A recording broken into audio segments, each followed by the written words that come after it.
તારે મોટર થઈને ચારા વાળવાના કે ભણવાનું બેટા?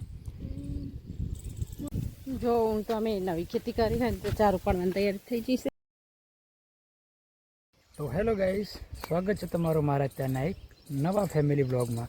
સો ગાઈસ, ફાઇનલી અત્યારે કપાસમાં પાણી વાળી દીધું છે. ઘણા સમયથી આપણે વરસાદની રાહ જોઈ રહ્યા હતા, પણ વરસાદ કોઈ આવતો નથી. તો અત્યારે કંટાળી અને આપણે કપામાં પાણી વાળી નાખ્યું છે. અને તાપ પણ જોરદાર પડે છે. વહેલા થોડો વરસાદ આવ્યો હતો, પણ ખેતી લાયક એટલે કે ભેજ લાયક વરસાદ હતો. તો અત્યારે ફાઇનલી પાણી વાળી દીધું છે કપાસમાં, અને તાપ પણ જોરદાર પડે છે અને વરસાદ પણ ચડે છે. જો આવે તો સારું છે. ને તમે જુઓ ગાઈસ, 4-5 ચારા આમાં પાણી વળી ગયું છે અને ફાઇનલી આ ચારો ભરાય છે. અને કપાસ જો ગાઈસ અમારો કેટલો મસ્ત છે.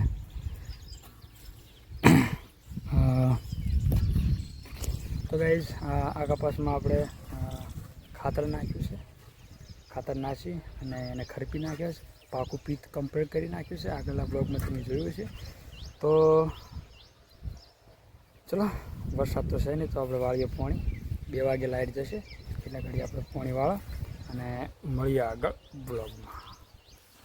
શું કહો?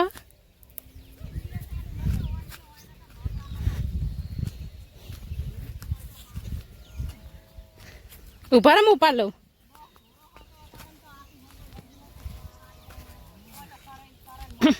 જો હું તો અમે નવી ખેતી કરી હોય ને તો ચારું પાડવાની તૈયારી થઈ જશે. જો આ મગફળી વાવી છે. મગફળી તો આટલો એક જ ચહેરો હોય, કારણ કે પેલા પેણી આવે ને એમાં રહી ગયેલી હતી ને, કોઈ વાવી હતી તે એ દોણા થોડાક પડી જાય. તો એક ચહેરો વાવી દીધો છે કુદી, આટલો એક જ.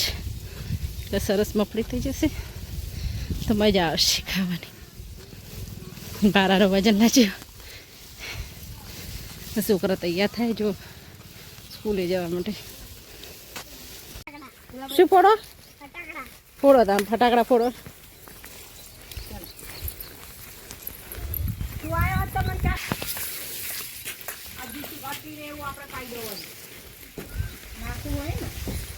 પેલી બાજુ વાડામ વીનું ફી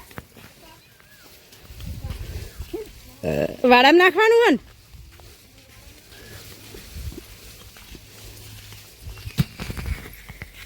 તો ગાઈસ, અમારો ભોલુભાઈ મને પાણી પાવા માટે આવ્યો છે કે તાપ પડે છે, પાણી પાઈ આવું.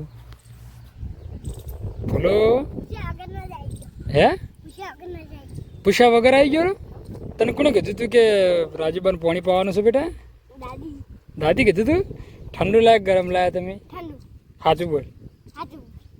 હે સોગન ખા કે નહીં તારી? તું એમ કર, તું થોડી વાર હું પાણી પીરે તું ચારા વાળીશ? સાચું કે? આપણે વાળતા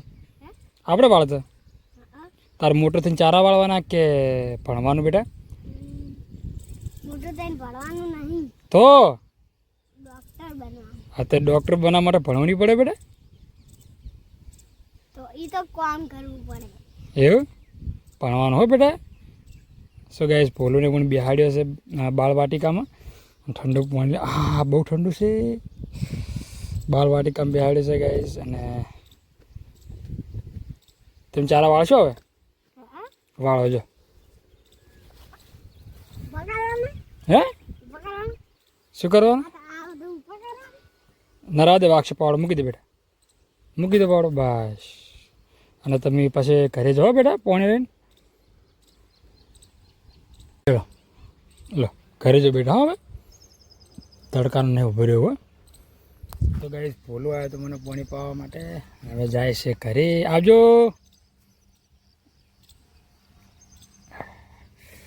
તો ચલો ગાઈસ, ફાઇનલી લાઇટ જતી રહી છે અને પાણી બંધ થઈ ગયું છે.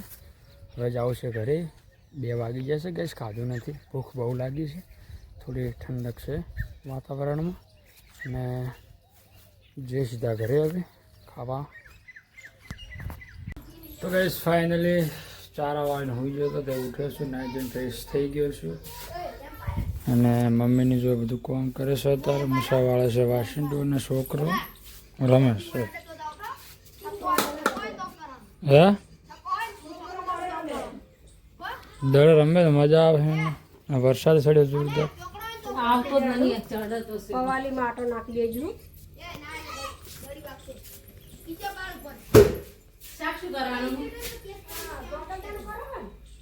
તમે નહીં બનાવતા રી? શું શાક કરું મેં તારે? શું લાયા શીવડું છે તમે તારે?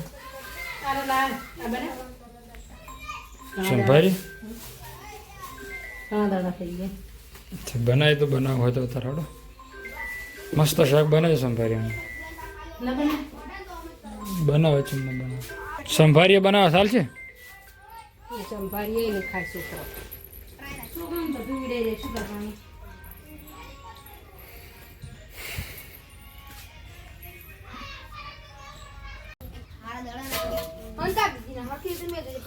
શું નક્કી કરી બનાવવાનું હવે? તો દર્દની ભાજી મસ્ત બનશે. એ શું છે ભાઈ? સેટ હે તોદાદાની ભાજી બનાવી યાર તો. તો ગાઈઝ મમ્મી કાઢી રહી છે જમવાનું. ચમકે અત્યારે બનાવે છે તોદરદાની ભાજી તોદાદાની ભાજી કે બનાવી. રેગડા બનાવે છે ને કશું કે આ બનાવું છે. સંભાળીએ બનાવો તો પણ તોદાદાની ભાજી બનાવી. શું બનાવી ખાવું જ નહીં છોકરાને તો તોદાદાની ભાજી સારી લાગતી જ નહીં. જો છે મસ્ત બનાવી તોદાદાની ભાજી. લાવડો તો ચલો ગાઈઝ આપણે તોદરદાની ભાજીની મસ્ત જમી લઈએ પછી મળીએ આગળ બ્લોગમાં. વાટકા લેતા ખાઈ. જોડો ફટાફટ ઉભો થઈ જોડો.